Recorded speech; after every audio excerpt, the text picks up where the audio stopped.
Are we ready? Here we go. Good evening, good evening, good evening. This is Paul Posey with Negative to Positive Talk Show right here every other Wednesday, first and third Wednesday here at Status Network.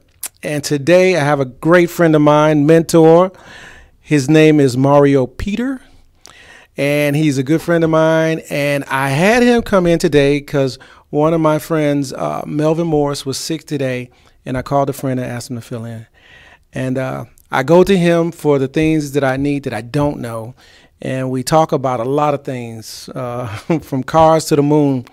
And he shares his wisdom with me. And that's why I say you should always have a mentor for each part of your life.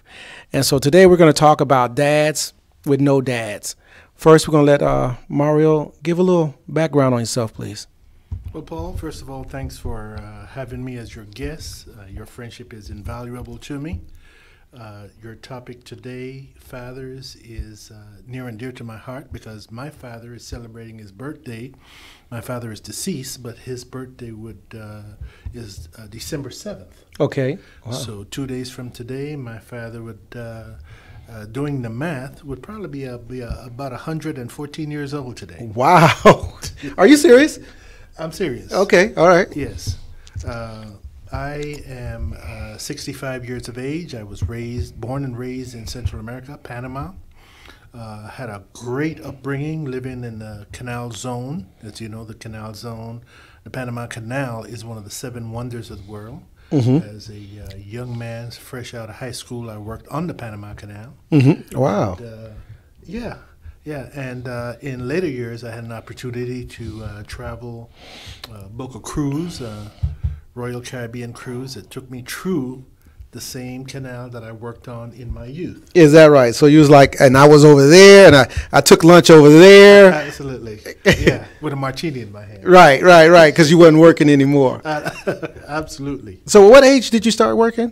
I started working at 18, Mm-hmm. $1.15 an hour. Wow. Mm-hmm. That was a lot of money back then? It was enough money for a teenager to be able to take his girlfriend out for a serious date. Okay, then. That's what you want. You got to provide. What's it? No romance without finance? No romance without finance. Okay. Absolutely. So our topic tonight is dad without dads. And the reason I came to that topic is I watch people engage each other and families engage each other. And you really don't understand what it's like for a man to not have a dad. I invited Mario to be on the show so he could talk about his relationship with his dad and how what it did for him. And I'll probably give some insight what it's like for me to grow up without a dad and now having to do dad stuff. So let's go with the good stuff first. All right, and then we'll check on those notes. But just give us some background what it's like to have a dad and what it was like to have him in the home. Well, the one thing that my dad instilled in me that I still carry with me today, and it's not what he said, but what he did. Mm-hmm. My dad was a man of his word. And as you know, children have a way of watching adults, imitating adults, and not doing what they say, but doing what they do. Mm-hmm. My first test of my dad, he would work from 3 in the evenings to about 10 to 1 in the morning. Mm-hmm. So I asked my dad, I remember this vividly at around 6 to 7 years of age, to bring me home a hamburger. Mm-hmm. Now this was contrary to what my mother wishes was, but it was a bonding opportunity and it was a test. And my dad at 10 to 1 opened the door. I couldn't sleep because I was waiting for this hamburger. Right. And sure enough, my dad had my little bribe. Mm-hmm. He brought the hamburger home. Now, that in itself is not much. Mm-hmm. But in building relationships, people test and verify. And here I was as a child, mm-hmm. Several different tests and verify. And that one test and verify was one of the building blocks that helped me emulate the behavior of my father. Now, someone listening may say, hey, that's just one instance. You have a father, you have relationships ongoing, but it was always test and verify leading up to trust, Uh-huh. which is what developed over the years, which can make me say today, if I give you my word is my bond. Got you. And that's really important because we have nothing else but you when we're talking about from the point of a kid. All we have is you. And you're talking to us. Mm-hmm. And it's the expression of love. Absolutely. So trust is love, right? Mm-hmm. Mm-hmm. And I know for a fact that if I had a chance to test that, but my kids test me now. They test me now because they make sure that I am paying attention to them Mm-hmm. and to their needs. Okay. And have I failed? I'm pretty sure I failed a couple of times because I didn't know, as you say, it was a test. It was either I was going to keep my word or do something out of the ordinary to make them feel special. Well, one of the lessons I've learned about tests is that our greatest lessons come from our failures. So I've had to back up and recognize that it's only when I fail that I really learn. Mm-hmm. Anybody going through life without any failures is not really making any headway into growth. Mm-hmm. So the opportunities to fail your kids, recognize that you're human, get on your knees and ask your God or your deity for guidance, makes us human, and it brings us closer to the people we love. Mm-hmm. So that time when you fail and stand back from a situation, the story before the story about the hamburger was my father didn't come home with the hamburger on the first request. Uh-huh. But my father communicated, son, I was working hard. I didn't bring the hamburger. He explained himself. Right. And the next occasion he had to prove himself. Mm-hmm. Here is a grown man to a little child. He validated his worth to me. Wow. That recently happened to me with me and Paul. I remember he told me the other day. Paul, and your son? My son, Paul. Okay. How old is Paul? Paul's 24. Okay. He's in the Navy right now. Just promoted to E3. You go, Paul. What's the call sign for the Navy? I ain't gonna say what the guy said the other day. But so Paul said to me, I was supposed to give him one of my cars, and I didn't give him the car. But I didn't give him the conversation of why he didn't get the car. Communication. Right. And I didn't know, I didn't tell him, and he didn't ask me. But he didn't ask me until we were together the other day. Okay. And when he asked me the other day, but I know I failed him, but I failed not to tell him. There was a reason why I didn't, but I see where I failed at is because I didn't communicate the change in plan. Okay. So they're looking for you to state something and stick to it, which makes it more powerful when you do it. But it's also powerful when you don't do it, because I needed him to tell me that I forgot to tell him. Because I didn't think about the choice that I made in order to do what I had to do. So I had to do something. I had to change the car out before it was time to give him the car because the car was failing me. Okay. But it should have been a conversation, and that's what he told me. I tell you, I love this guy. I love this guy. Great shout out to Paul Posey. I hope he called in tonight. That if things change, you must state that. So, but that's things you don't know, and from your experience with your dad, you know this now. Right. And that's why I asked you on the show to talk about something that's that I don't know, because I didn't know that. So, did you have any more to the story? Well, let's unpack the communication with you and Paul as a benefit to your listeners and to anybody who is worthy of this wisdom. This could have dragged out for years. Paul Jr. could have internalized his pain and not said anything to you. You failed him. You didn't communicate that you wanted to give him a safe car. The car was not ready. was it him that brought it to your attention over the Thanksgiving period that you let him down by not delivering on your word, or was it you that went to him? No, he brought it to me because I made my decision without him, so there was no explaining my decision to him, which it should have been because he was supposed to be the receiver of it. Right. And right. yes, so it was something, and you're right. This happened in 2000, I want to say 14. Okay.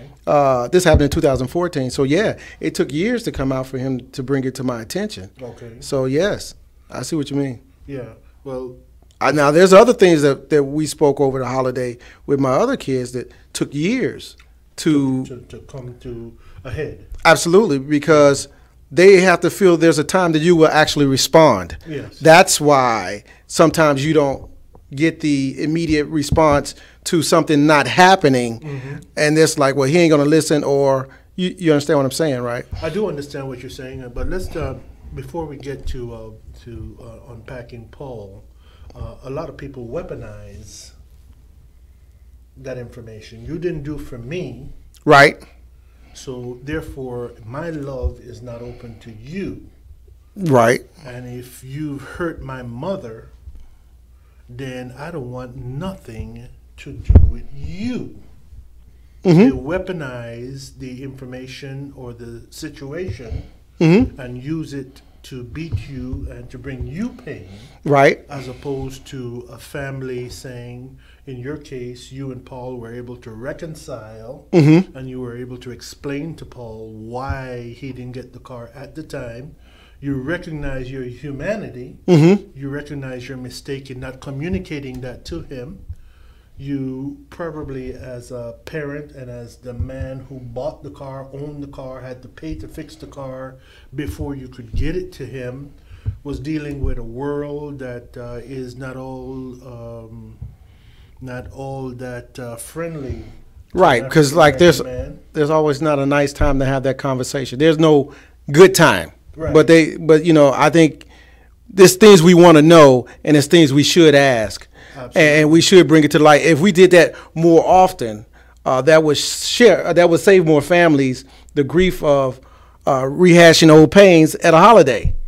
Because if you don't come together until that holiday, then that's the only time you get to talk face to face, and that's why you see some things that explode, little explosions at the holiday. Yes. So, yeah, that is a great look at that, because I didn't think it at a bigger level. I just looked at it that my son reminded me of something that I didn't do, but it was a decision made, and we had to learn how to communicate with it. And I appreciate him bringing it up to me. So, because blindly I did not know that it bothered him. Right. And I think those subconscious thoughts, when they see you, or they see you do something else for somebody else, yes, there's like, but you forgot about me. Yes. And that's not right. And they weaponize it because he's saying, you don't love me. Right. But that's truly not the case. But here's one thing I learned. You cannot debate someone else's feelings. That's how they feel. You understand what I'm saying? If that's how you feel, I can't change how you feel. All I can do is answer to the questions that you give me. If you feel sorrow, I can't tell you don't feel sorrow.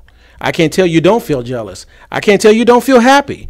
That's the way you feel. Now, if I had my hand in it, all I can do is answer to it. But that's how I see. I don't argue. I can argue facts, but I can't argue feelings.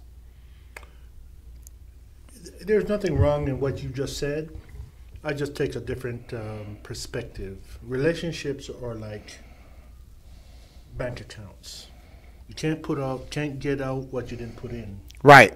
So if you're building a relationship, like you and I have built a relationship as friends, I give you my word, I follow through on my word. You give me your word, you follow true on your word. You may ask me to do something for you, I ask you to do something for me. Right. We spend time together, we share our experiences. So it's not like there isn't we invest our time. That's the first thing we have to Absolutely. to do. The most valuable thing we have. That's right. So now you have Paul, you have your daughters, you have other relationships, And the first thing invested is the time, and the communication that goes with that investment leads to trust. So the relationship is the account, and when there is a crisis, you look in your account and says, "Who can I call?" Or when there is joy, you know, you recently completed your college education. Who did you call? You called the people who you had invested in, and they came to celebrate that victory. Right. And we just enjoyed Thanksgiving, and we all did that. We Right. called the people, or we were with the people who we love to celebrate that special time. Okay. So we're getting kind of away from the topic. Let's get back to dads. All right. Okay. Growing up without a dad was just, it was okay until you realized you didn't have a dad. It was okay that mom ran everything. It was okay to be directed to how to keep a house, and to, as a matter of fact, even she was Don King for my first fight. My mom was. But the idea of when you find out that you don't, or you see other children that have a dad in the same household, Okay. there became, I can't say pain, but I can't say resentment, but painful, which pain turned to anger for me. Okay. Because I didn't get my say, and someone didn't love me. Someone didn't look out for me. Someone didn't speak up for me. Someone didn't show up for me. And that anger just got worse. Okay. It got worse over time. And there was no, I think dads kind of cool that hot head in a growing young man to say, hey, you don't conduct yourself like that, or you need to straighten up, or you need to pull your head out of your butt. You know, that's his, to me, that's his job. Right. And if he's not there to do his job, moms have to do the job, but mom is not him. Right. And so this anger just kept going and going and going and going and going. And I really didn't know how bad it was until I met him. Okay. I didn't know how bad my anger was because I thought that was my norm. I mean, like going over to the Navy base and fighting those squids, Navy personnel, I would actually just start a fight, you know, and I was notorious to be a fighter for no reason. You was looking for an outlet for your pain. Absolutely. And the pain had manifested into anger, which no one could explain it to me, but it was just a fire inside of me. And the day I shook his hand, when I finally met him, for those who don't know, I didn't meet my dad till I was age 27. And when I put my hand in his hand, that's when it changed. When I touched his hand, it subsided well over than half of the anger there was like a little generator inside of me. And so what I did was it calmed me, but in the next day, I was reminded how important I was to my kids. But it had nothing, the anger and the things that transpired the day before when I met him was good. It was good for me. Oh, okay. But when I introduced my kids to him, that was a whole different thing, because now I'm dad and I have to make the decision. So, but being a dad without a dad means everything you do is from scratch. Everything you do from scratch. If it's not modeled for you what the role of a dad is, or what it's like when he speaks, or what it's like when he lays out a plan or a family goal, you have to learn that all these things are missing. All these things are missing. The discipline, the plan, the caring, the protection, all that's missing in your repertoire of being a dad. And you just have to, if someone tells you it, or what I'm learning right now is we should seek it. We should seek the things we're about to be. I have a mentor for my photography. I call him and I show him what I did, and he tells me what I did and what I could do. I have you, and when I talk about these theoretical things in my head about life and men, when we talk about that. And then I have Melvin Morris when I talk about business and what direction I should go. I call him for that. You know, we would like to think that we can get in one-stop shop, at least in the beginning of our life. But imagine when you grow up and you have kids, now you got to learn that you didn't get any of that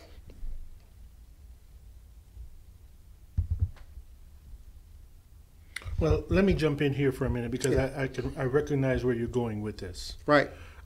If you have mentors, and here is your wisdom, and this is one of the reasons why I admire you. None of us are perfect. None of us were born here with all the tools. We are put here to struggle. And part of your struggle as a man is to deal with the reality that was put in front of you. What you have done is you have sought out men that you respect, admire, can counsel with to get to where you want to be.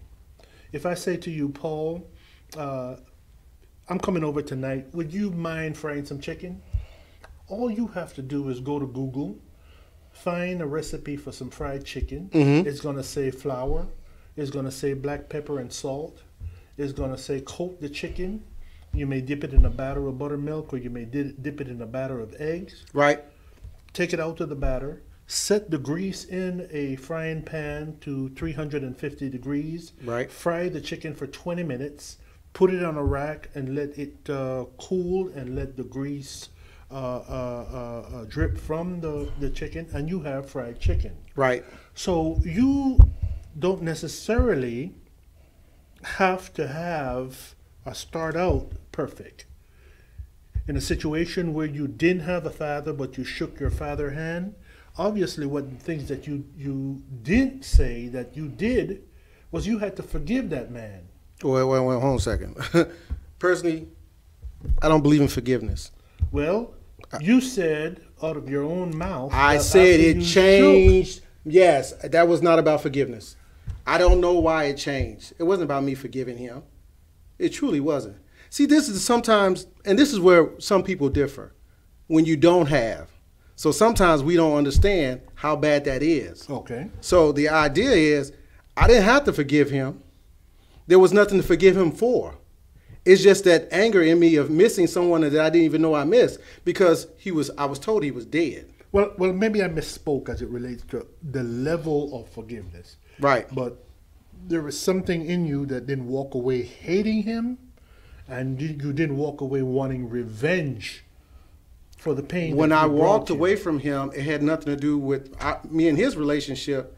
It had to do with the relationship with my child and him. And that was going to be a problem. Will your mic answer?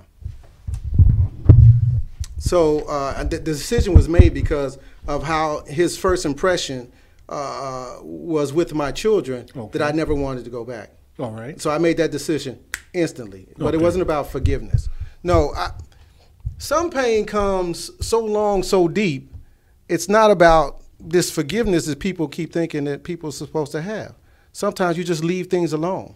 Because if you want restitution, or you want an understanding of why people do what they do, you can ask them, but sometimes you don't get an answer. Right. Or they make it so difficult to get an answer, you don't want to ask. Okay. So at that point in my life,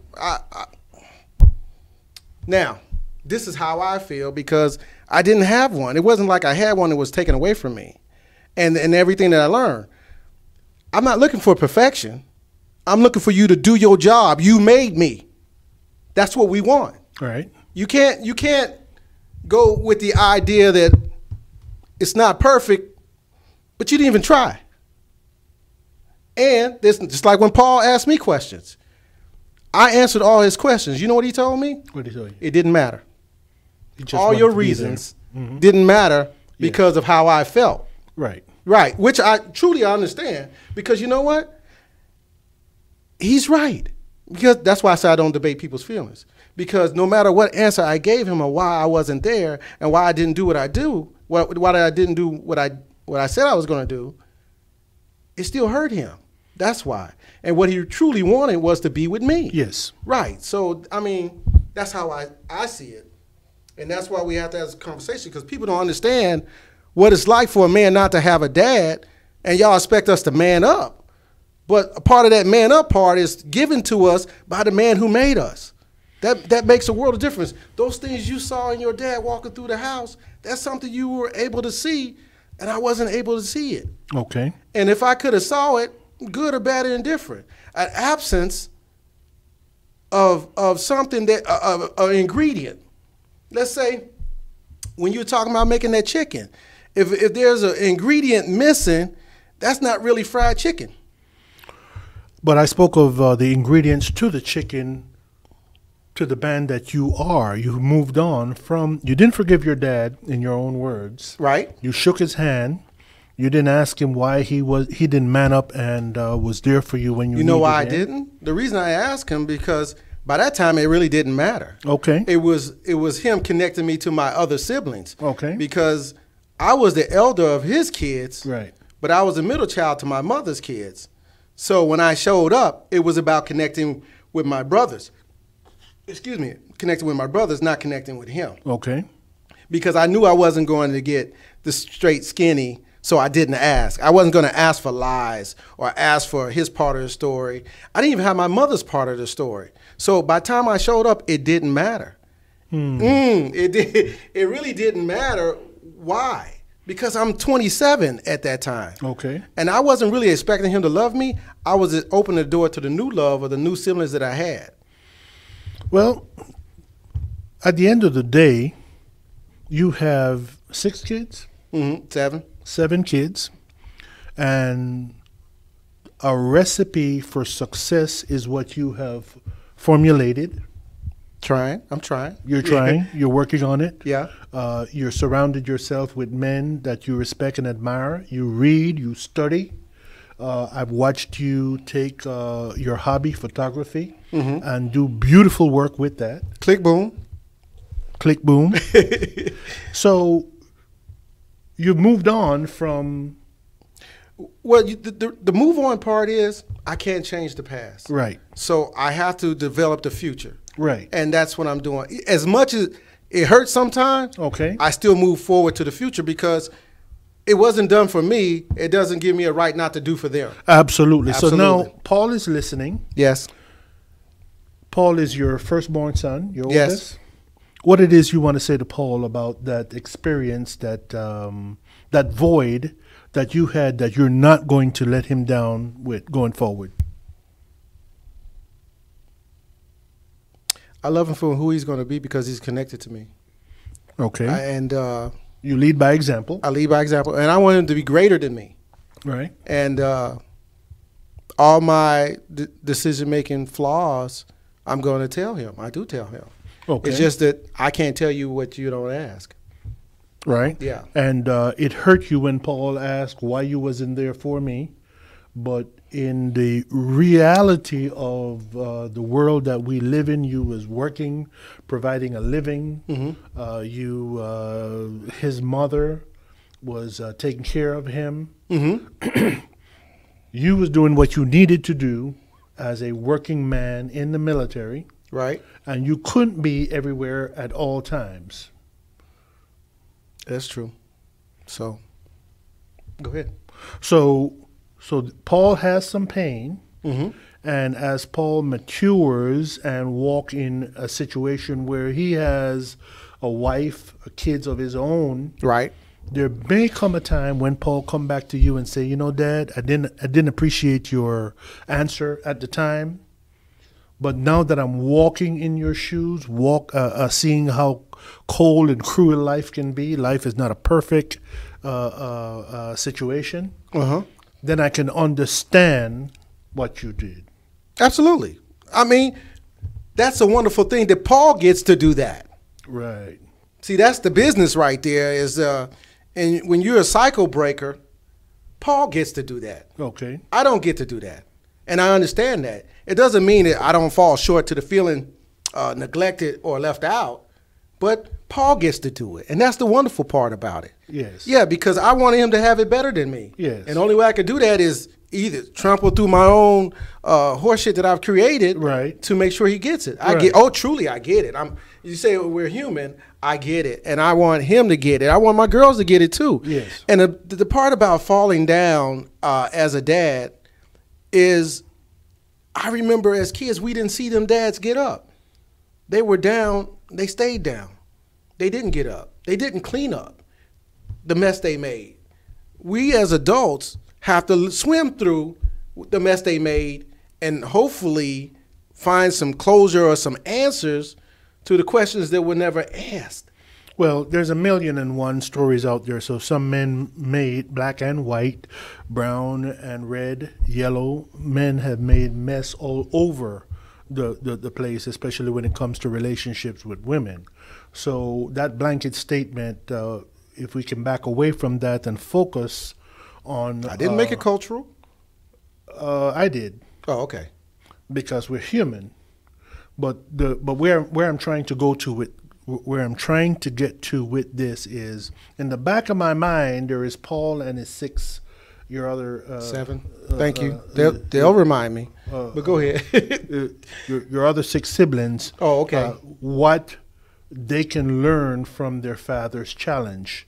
There is a door that maybe we don't get a chance to open tonight, but that door that you said you didn't want to go through was asking your father for his reasons why he wasn't there for you. We haven't gone through that door tonight. You didn't want to go through that door. Well, I didn't want to go through that door that day. I don't want to go through that door today. Okay. You know why? Because I'm driven for an answer. If I'm not going to get an answer, why waste the conversation? And I think that's what we do as young people too. If we're not going to get the answer, why have the conversation? Well, you didn't ask the question apparently. So how are you going to get an answer if you don't ask a question? And I'm not sitting here asking for the answer. So that's a door that you have not gone through with him. He's dead. Okay, but he was alive at the time. Mario, sometimes as a dad, and this is why I made my decision, I walked away as a dad. I didn't walk away as a hurt son. I walked away as a dad because I didn't appreciate his impression that he gave to my kids. Okay. It had nothing to do with him and I. Okay. What was more important to me was my relationship to my kids, because if he was going to be a grandfather of my kids, I have to allow them into his space and into his world. And from what he showed me that day, he does not have any right to have them in his space. All right. Well, I know the backstory, and since you don't want to put that out on the air this evening, I'm not gonna go any further into that backstory as to whether, unless you say you want to go down that road. No, we don't want to go down that road. Okay. Because he ain't gonna get no answer to it. Okay. All right. So what's next? Well, what's next is the example that you are setting for Paul and the other 6 siblings. Mm-hmm. You have dealt with your pain. Yes. You shared with me over the Thanksgiving. It was a painful process of answering your kids' questions about some of the things you did. Yep. In their upbringing, how it may have left them feeling unloved, and how by communicating what you was going through, it kind of bridged some of the questions that they had in their hearts and on their minds. Yes. And it's showing for the men who recognize that there may have been a path that you have walked, kind of like Paul, whose dad was not there for him, that you can put building blocks in place to break the cycle. Paul you used the term cycle breaker. I like that. Yes. I like that a lot. So any more cycle breaking things that you do that you want to share with your audience? Pick your friends better. Hallelujah. See, that's why I brought you in here, because you know what? When I'm talking to other people, I'm relentless also. But I think we need to understand, when you don't have a dad, and this is what the topic is about, is it's not automatic. It's not automatic that you're going to do dad stuff. These are things, if you really, really want to be a great dad, you really, really are going to have to take those steps into the woods and learn these things. And sometimes it's in reaction. And this is what one of my biggest things about being on the show is, let's stop being so reactive, because if you want to drive a car, you do what when you want to drive a car? You take the written test, right? Right. And then you'll get a driver's license. Right. And then you'll buy a car. Right. And then you'll drive on the highway. But there's a lot of things we don't do like that. Okay. Yeah, we just end up with a car, and we don't know how to drive. Don't know what turn signal is, don't know how to put gas in it, but we got a car. And that's the same way sometimes when we have families. We just end up with kids, but we don't know what to do with them. Okay. Because we never had anybody give us driver's lessons, Right. which is AKA parenting, Right. which is proper modeling. Right. And those things, when those things don't happen, then you get what you get. What you do, you wreck that car, you put it in a ditch. You burn the transmission in it, right? You do those things when we could just try to do things on purpose. That is the purpose of being here. Is we can't just keep wanting to just go nilly-willy and keep learning by trial and error. Right. Because just like you said, some of those things that you can go on the internet and get, but back in the day, you couldn't do that. And if it didn't happen in your house, you didn't speak about it. I mean, things happened in your house, you didn't speak about it. So you didn't know what was right and wrong, what was good and bad in your house at the time until you got out the house. Then you says, you know, that's not what we did at home. You guys are doing it different. Well, we're living in the age of technology. Everybody pretty much have a cell phone. We can Google just about anything. You could Google my name. You can Google Paul Posey's name. You can learn so much in 2018 moving into 2019 that if we're speaking to your audience, yes. If I know anything about you, you are an educated man who seeks out, you love a challenge. Kind of. You're a man who have love for his family. You like to have a good time. You like to travel. You like good food. You're creative. You're ambitious. So the kind of person that we want to share this information and knowledge with and help be a source of inspiration to is the kind of person who may have some pain in their life. Right. May be dealing with some measure of challenge. Yeah. But want to turn that around, want to be a cycle breaker. Yes. Negative to positive. That's what we're talking about. And this experience that we're sharing here Yes. is basically how you took a negative and made it a positive. Yes. You have 7 children. Mm-hmm. Your oldest son, listening now as we know he is a representative. What is Paul going to do? Paul is going to imitate his father. He's going to come to his father for coaching. Mm-hmm. His father is going to reveal some of the secrets about women. Such a wise man when it comes to women. I thank you so much for sharing. Okay, Mario. But you know what I really want taken away from this for Paul is to make sure that he is greater than me. Okay. And so he adds what he has, Yes. and he is able to come and bounce it off from me. Yes. And I think I don't want him to go through what I went through because there was no door to knock on. Okay. And there was nobody to answer until I got outside my home. All right. And then there was my grandfather, then Mr. Johnson, and you and like Marvin and Jerome Lynch. Everything that I do now, because I'm wiser now that you can't get it all in one-stop shop. But as we're born instinctively, we look for the one-stop shop. Okay. We look for the love from the mother and the father. And when one of them is missing, then you see the off balance of growth, and you see the anger, and you see the wanting and the searching in the wrong direction. Yes. For something we instinctively know is supposed to be for us. Yes. But you can't logically put your finger on it until you're old enough to know, and you watch other people deal with it, and you say, I really miss that man. Mm-hmm. And there's 1,001 stories, because you know the stories of a young lady who is looking for love and finds a Absolutely. man who takes advantage of her, and next thing you know, she's on the street. Absolutely. There's 1,001 stories. And we're going to have that in April. We're going to have that in April, the 1,001 stories. We're going to have some women come in and tell their stories, what it's like. And just like when my daughter was talking the last show about, Mm-hmm. you know, not being around me. Okay. So, yeah, I truly, the purpose of having these conversations is so everybody can have these conversations. Okay. And these are not easy conversations to have, because some things go all the way back to your childhood. And as we're listening to this, and I'm 51 years old, I still cry about the idea that I didn't get something that I felt I deserved. You know, when you make a child, the child is made. You created it. It was 2 people who created it. And if you're not continuing the mixture after that, then you're leaving something out. Well, I didn't have the perfect parents. Right. So even though I had a father there, I had a mother there. Yes. And between my father and mother, they had some challenges. Mm-hmm. My father felt somewhat rejected because he was sent away from his mother at the age of 13. Mm-hmm. And he internalized his pain. He felt rejected. Mm-hmm. And she sent him away from his homeland to his uncle in Mm-hmm. Panama. Mm-hmm. Where I was born and raised. Right. But my father never forgave his mother, who he loved dearly, for doing that to him. So he internalized his pain.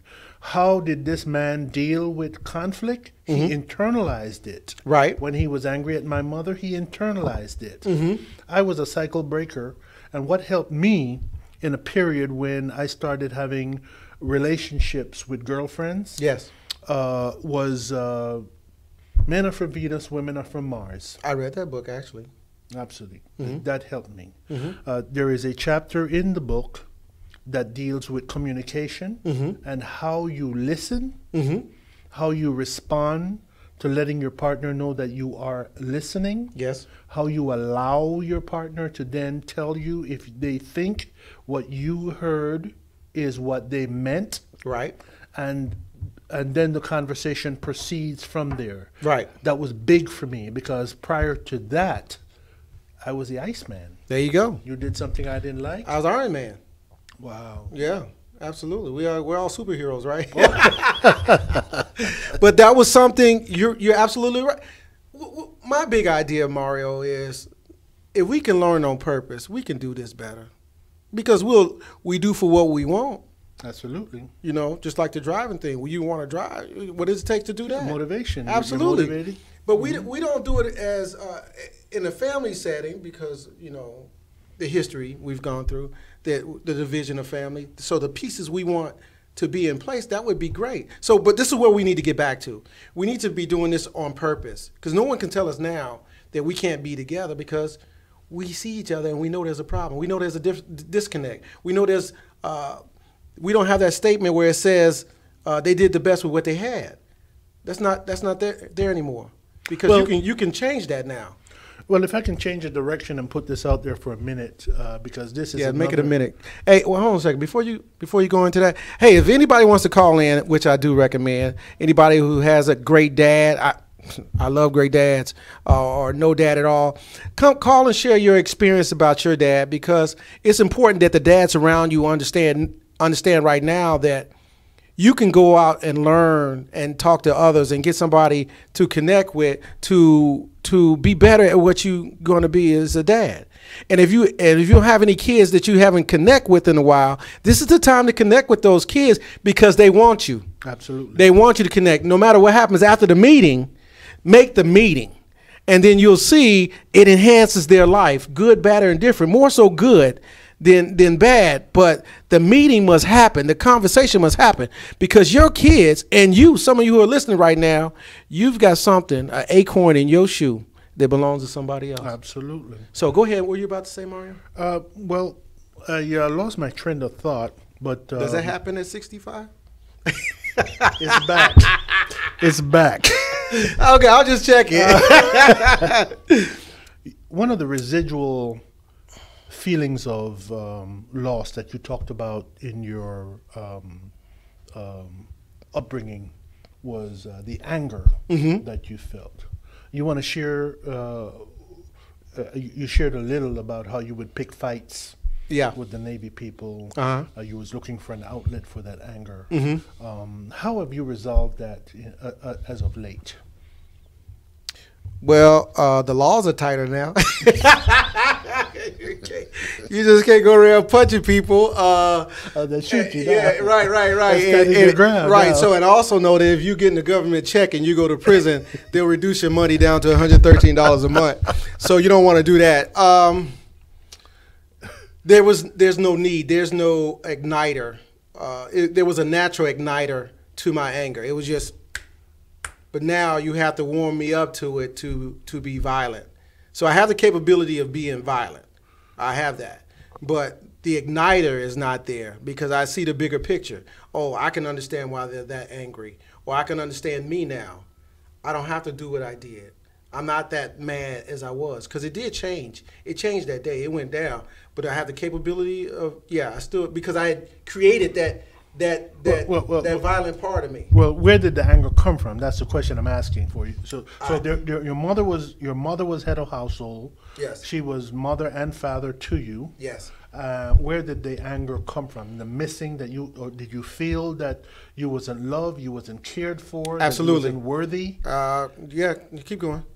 So is that where that anger comes from? I think so because. Or did some of your Hey, we got a caller. Looks like my good friend Greg. Hold on a second.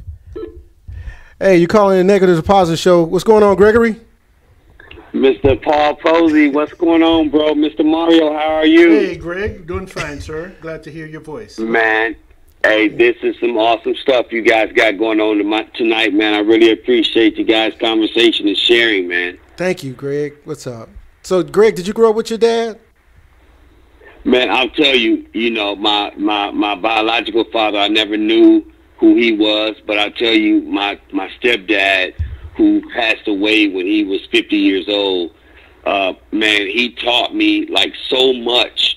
And it's sad for me because, you know, for him to pass away and us not to really, you know, enjoy the relationship where we had built it to after I was grown up. Wow. You know, that was kind of sad to me not to be able to have that experience with him. But what made me happy was that he knew that I appreciated the things, the good and the bad, wow, that I learned from him as I was growing up, because I had an opportunity to share that with him before he passed away. Wow. Greg, if there's one lesson that you want to pass on to others that you learned from your stepdad, what was one of the things that he taught you that you use even today? Man, he told me that you have to be a man of your word. Hallelujah. If you say you're going to do something, you got to do it. Yes, sir. You know, at all costs. Mm-hmm. And if you cannot do it, you have to be willing to let the person know, whatever the situation yes, is. Sir. You have to let somebody know that you can't do it. Right. You know, be a man of your word. I will never ever forget that. If Absolutely. you say you're going to do it, you got to do it. Yes, sir. There you go. That's a lesson for life. Positive modeling right there. Positive. Lesson I appreciate for that. Yes, sir. Hey, did you have anything else, Greg? No, man, I just wanted to call in, man, let you know, hey, man, you know I'll be down there soon with you. I'll see you when you get down here to Indy, man. I'm Absolutely. so proud of you, man. Hey, I'm so proud of you, man. Well, thank you, I'm Greg. proud to even say that I know you, man. Hey, you know, that's real talk, man. And I appreciate you too, Greg. That's why, you know, I think the stars and the moon and line came together, and within the last 2 years, we spoke more and more. Absolutely. Yes, sir. Yes, sir. And that's man, what it should awesome be. show, man. I appreciate you guys, man. Good stuff. Man, God bless you both, man. God bless you, Greg. Soon. All right. Thanks, man. Bye. Yes, sir. Well, it looks like how we doing on time? I think we almost done for the evening. Ned, we doing? Oh, I'm gonna take this one. Okay. Hey, you called the Negative Deposit Show. This is Paul Posey. Hi, Paul Posey and company. How are you all this evening? Doing great. We are powerful today. Who are we speaking to? Who's this? This is Lanita. Hey, Lanita. Hey, man, Lanita. long time. How you been? I am fantastic. I just wanted to call in and say I'm so glad I was able to tune in tonight. I hate that I've been missing you. And I'm so encouraged by what you're doing and how you're trying to bless the community with your life and the things that you've learned, and just wanting to share what you've learned.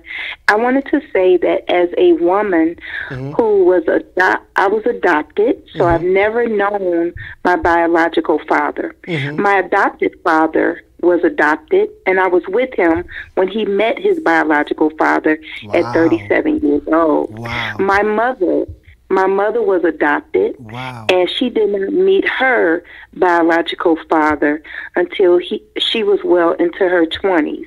And then I then married a man, my children's father, whose dad lived 3 blocks away from him and did not acknowledge him at all. Wow. So I wanted to say that all of these men are African American men.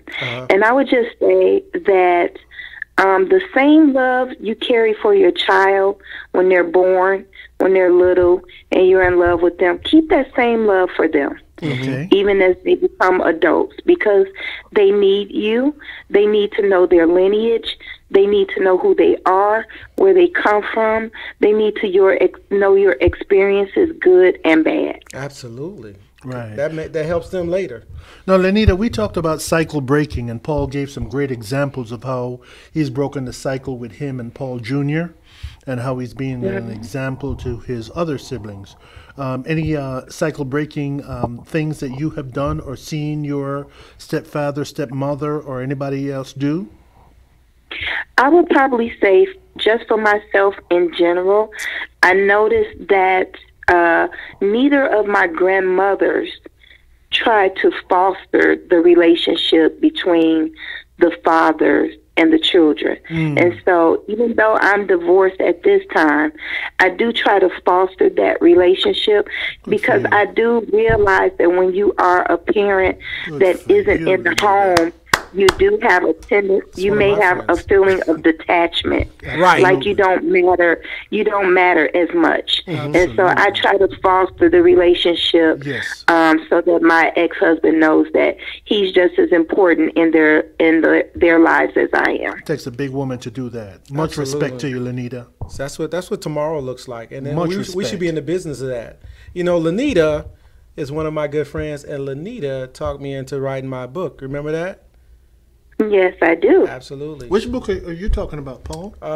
We're talking about Be Undumpable. That's what I started on. I mean, no, I started on I Am My Own Dad, which you can find it on Amazon. But also, Be Undumpable, we really talked about that. And Is that on Amazon also? Absolutely. I'm surprised. I'm sorry I didn't have my books here today. But Lenita, you know the book, right? Yes, Absolutely. yes, most definitely. Absolutely. She was one of the people we bounced off the information to make sure I had it right. All right, so as it relates to breaking that cycle, you're saying that you have made it so that even though you're divorced, your ex-husband have access. You don't block access to your kids to their father. Absolutely not. Very good. Absolutely Very not. positive. All right. Hey, Lenita, we got to get going, okay? Wonderful. Well, it was a pleasure speaking to the both of you. Well, thank you so God much. bless you, Lenita. Thanks for calling. All right. Thank you. So, cycle breaker. So me and my ex-wife, former wife, Bree, we're actually in the middle of a book called Divorce Not Divided. Ah, And so we're- you're obviously friends. Yes, we're friends. I think after 3 kids, you should be grandfathers in the idea of being friends. If not, they still need you. That is another cycle breaking thing that you've done. Absolutely, absolutely. And to do things where I bring my family to the public and let them be who they are, not try to hide my shame and hide in my house and not change my life for them. Because my real change is really for my grandkids, because they're tomorrow. They're tomorrow's answers. We don't start making the normal, making their new norm the things that we want our families to be. It's not going to happen. Right. I don't want them to do the work. I'm going to do the work right now. Yeah, you're planting a seed. Absolutely. And you're going to reap the fruit of your harvest. Absolutely. In your grandkids. Absolutely. I'm proud So that's for you. why after you're divorced, you still have to be family. And that's why she's there. I'm proud of you. Absolutely. So, Nat, we still here? You going to give me another hour for free? What's up? Are we good? Say goodnight? All right. So this has been Paul Posey with Mario Peters on the Negative to Positive Show. I hope you got something from it. I know I did. I learned that I have a great friend in Mario. Ditto. Good, bad, and indifferent. He keeps me on point, even though I want to go left. He says you might want to stay in the middle, and that's a powerful thing. So, hey, until 2 Wednesdays from now, 8 p.m., I think is what, the 19th of December. I'll be back. Happy holidays. Tune in. Let's make it happen. Happy holidays. Good night. Good night from Paul Posey, Negative to Positive.